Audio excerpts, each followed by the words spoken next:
Hello students, in this lecture video I will demonstrate how to use SAS Enterprise Miner, how to create a project for a given data set.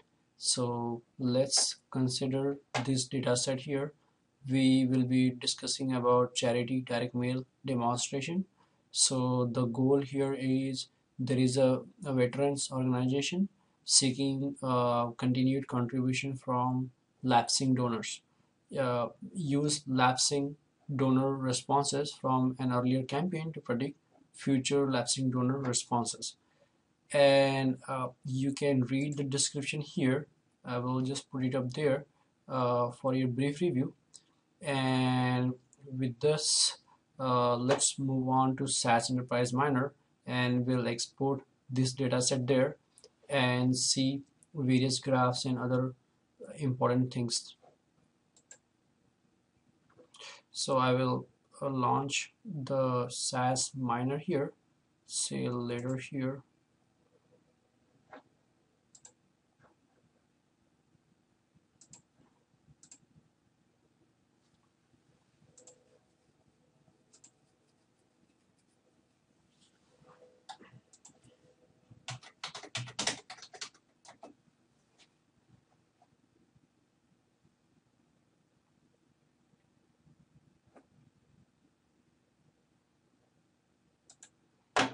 So let's go ahead and create a new project.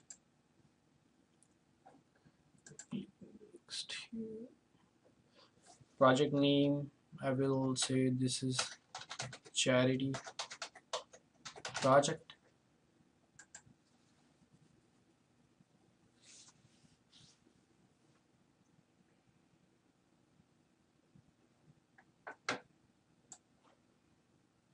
Click next here.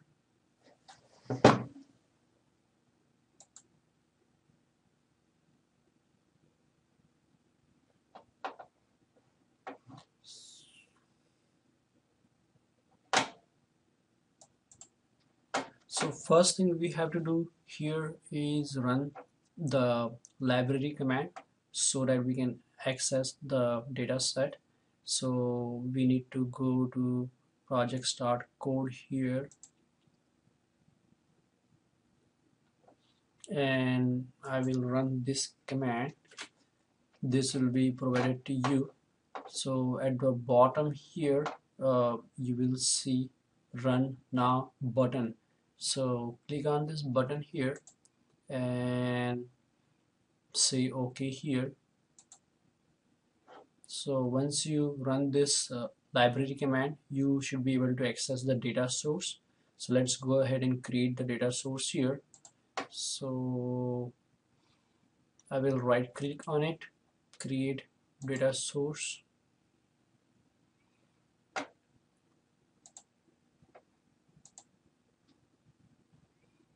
We have to go to my data here, click on PVA 97 NK.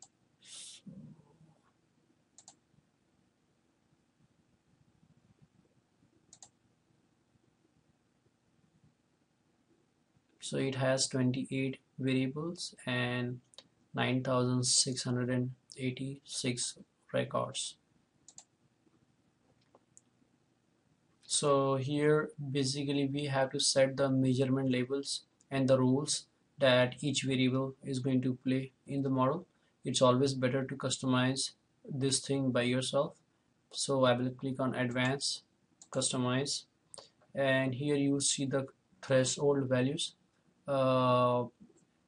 class level count thresholds, which means that if you have any numeric variable that has less than equal to 20 distinct values, it will be treated as nominal. If it has more than 20 distinct values, again we are talking about numeric variables, and if it has more than 20 distinct values, it will be treated as interval scale. And this reject label count threshold, this one is for a categorical variable. So if you have any categorical variable that has more than 20 distinct values, that will be rejected. So we want to set these two things. Let's say I want to increase it to 100. That means if the variable is categorical and it has more than 100 distinct values in it, then only you should reject that variable. Otherwise accept that variable. And here I'll make it 2. That means if you have any numeric variable less than equal to 2 distinct value, that should be treated as nominal. More than 2, that will be treated as interval scale. Say okay here. So we get this basic metadata window here. So this is the target variable, that's what I'm interested in, and this one I'm not interested in, so I will set this one to reject it. So because I'm only interested in target, this is the variable target underscore b. And other thing that you want to be interested in here is, so you can basically go through all the descriptions, and you want to make any changes, this is the place you would like to change the row and the label, because this will impact the model that you will create.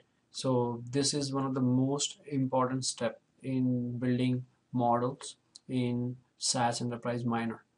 So with this, click next here, and again before I move to the next step, click on basic here, so you can see the data types that's been there in the database. So most of these variables, some of them are numeric or character data. Those are the only 2 data types mostly you will see. And if I check statistics, you will see wherever you have categorical data, you will see number of distinct labels they have in them.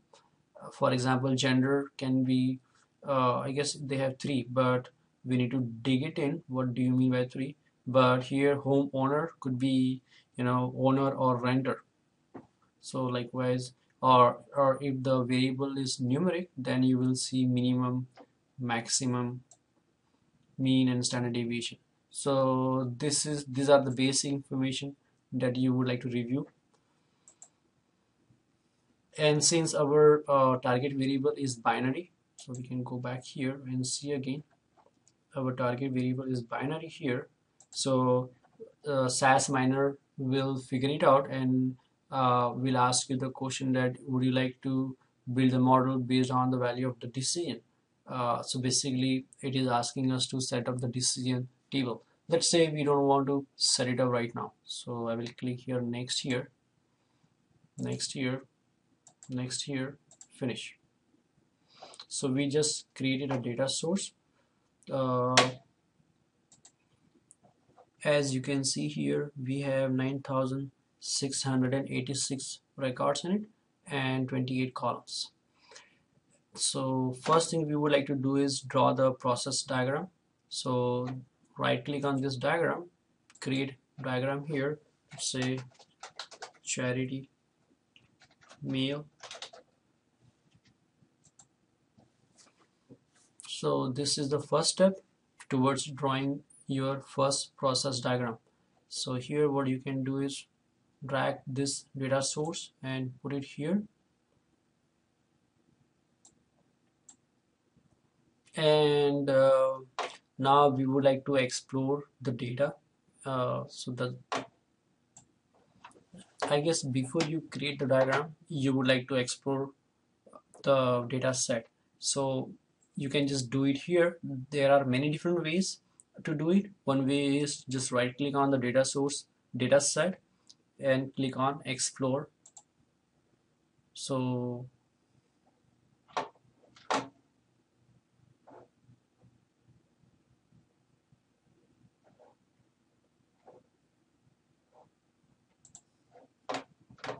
here it will show you the data. It will fetch all the data here, but you can define if you just want to fetch the sample out of this entire data set.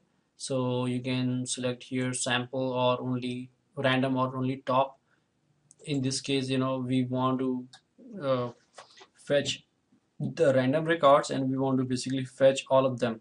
So when you specify the max, I guess the max you can fetch is 30,000 records. So 9,686, it's well below 30,000 limit. So basically it will fetch all the data for you, but you can always do that here if you just want to see the data. Random will make sure that you are getting the sample which is the true representation of your data set. So that's often very important. One of the best way to understand the data is using data visualization technique. So we'll do some plotting here. Go to action, plot. Let's say I want to plot histogram here. Let's say I want to see the histogram for age, demographic age. That's a variable I want to see the histogram for. I'll click this one on axis. So click X here. Response statistics could be frequency or percentage. So let's say I want to select the frequency here. So you will get this nice looking histogram here for the age, and we can always set many different properties here. Right click on it, go to graph properties here. I see that here 87 is the largest age group or in our data set. So here if I want to see for all the age factor as a one bin, like each year will be one bin, so I'll just select 87 here, apply here. So you basically have one bin for each age, and you can explore the data here. For example, you see that you have some data, some people, like this one is around 32 people are there who are less than 8 years old, and these are like around 46 people who are around the age of 17. So basically you need to question this data, like is this data really valid? Can you really have a donor uh, uh, below 8 years or maybe even 17 years of age? If not, you need to treat this data before you can make any sensible model out of this one. So exploring helps you understand the data, and also occasionally you see some spikes, so you need to figure it out why such spikes are there. Another thing you need to worry about is the missing values. So if you go to graph properties here, click on missing values, now you see more clear picture of the data. Now you see that almost 2407 people do not or did not mention their age. So that's the missing data, and that's pretty big amount, almost 25% of the entire data set looks like. So you can explore that one here as well. Now let's look at another plot here. Let's say I will do this time pie chart, and I want to do it for our target variable here. So I will just say this is category.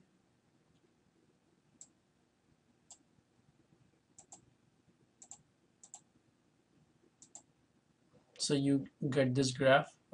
If you click on this one, you'll see the frequency there. Around 4,843 people responded yes, and around 4,843 equal number responded no. So this basically give you the distribution as well. Now another important thing is if you go to window and say tile, so it's gonna show you this beautiful summarization here. Now the beauty about this is, let's say you want to just see the people about the age of, let's say, 75 or so. So if I just draw a rectangle here, you see it will highlight this data set here. So looks like when it comes to the people who are older than 75 years old, if you see the lower band here, if I can maximize this one, you can see the lower band is slightly thicker, which means uh, basically more people about that age range tends to respond compared to the less people responding negative. So that's another thing you have to keep in mind. So you can just highlight it. That's the beauty about SAS Enterprise Miner. If you highlight the data, it will correspondingly reflect that change in all other graphs. So I will close this one here. Let's say again I will right click on this one. This time I will go to edit variables, and let's say I want to explore one particular variable here called demogra demographic median income, and I will click on explore here.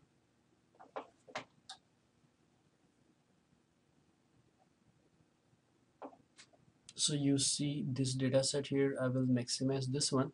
Actually we are fetching all the records because you can change this thing here. If you just want to fetch few records, you can just fetch top 100, top 200 by just selecting here, or random will make sure that this sample whatever you are fetching out of the data set is true representation of the population. So you go here, maximize this one. Let's say I want to create more bins so that I can see what exactly going on here. So I'm gonna say here graph properties. Let's say I want to make 100 bins here. Now you see more meaning to the data. You see that here if you click on this one, around 2,357 people, they are mentioning their median income as 0. Now clearly nobody has income of 0. This 0 is here because maybe in the database people who did not mention their income uh, while inputting the data, somebody just put in 0 there. So these are basically missing values. These values are absent. They are not 0 because statistically 0 means it's a value, it has a meaning. It doesn't mean absent of value or missing value. So this needs to be treated. So we'll do that next here, but this is another way to explore the data set. Goes here. So we have already drawn the diagram here. That's our charity diagram here first, and you can see basic parameters here. Now let's see how I can replace those 0 values for the median income with the missing values. So I will go to the modify here. I will be working with the replacement module here. So that's my replacement node. I will connect these two nodes here, and in the replacement node basically will help us replace those 0 values. So here that median income was the interval variable. So what we are saying is we want to replace the median income as per our own rule. So I'm going to set this rule in the replacement editor.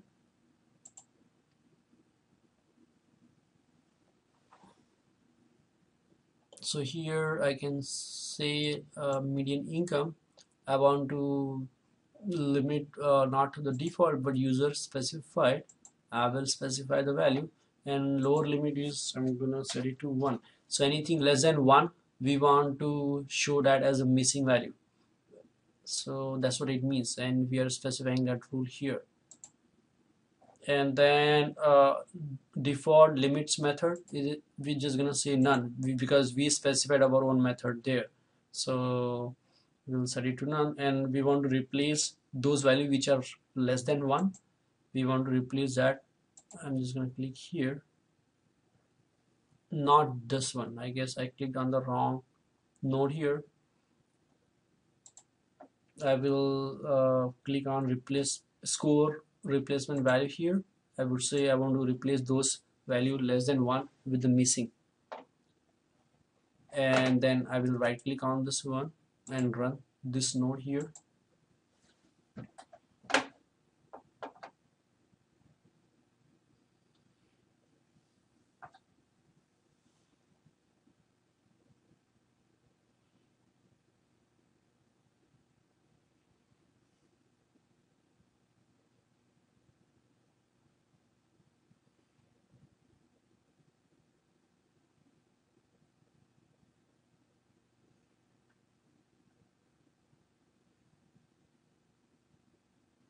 Click on results. So basically it will again show you that it has replaced those 2357 missing values that has 0 with the missing values, because this should be treated as missing values. Okay, so I will close this one here.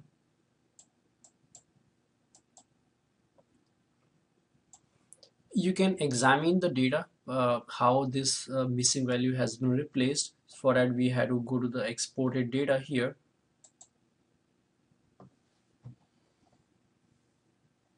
and train, that's the data set we have. Click on explore here,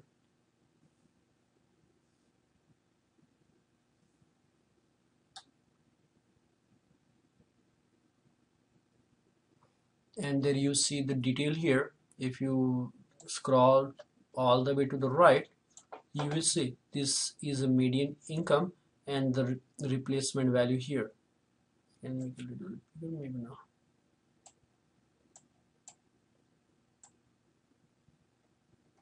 And you can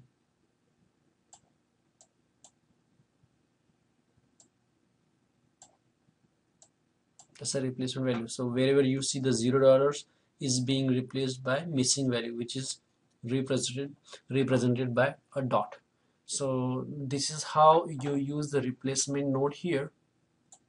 And as I told you, you can always set this random maximum values that you want to fetch.